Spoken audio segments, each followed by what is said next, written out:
السلام علیکم شیخ. وعلیکم السلام ورحمۃ اللہ وبرکاتہ.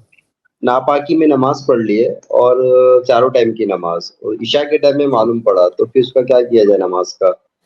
بھائی کا جو سوال میں جو سن سکا وہ یہ کہ ناپاکی کی حالت میں کسی نے نماز پڑھ لیا تو 3-4 وقت کی نماز پڑھ لیا، وہ کیا کرے؟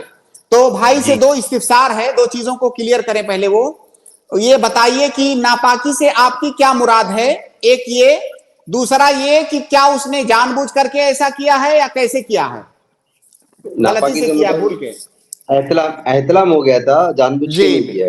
ہاں بالکل، احتلام ہو گیا تھا اور اس نے بھول کر کے، اسے یاد نہیں رہا، نماز پڑھ لیا، بعد میں یاد آیا نماز پڑھنے کے بعد. جی جتنی نمازیں اس نے اس حالت میں پڑھی ہیں ان نمازوں کو وہ ریپیٹ کرے گا، دوبارہ دہرائے گا.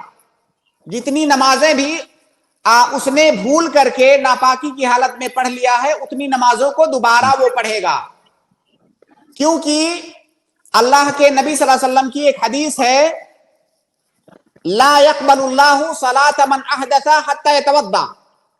کسی بھی طرح کا جو حدث ہے، وہ حدث چاہے اس میں وضو کی ضرورت ہو یا اس حدث میں اس کو غسل کی ضرورت ہو، اگر اس کے بغیر وہ نماز پڑھ لیا تو اللہ رب العالمین اس کو قبول نہیں کرے گا، اس کو دوبارہ دہرانا ہے.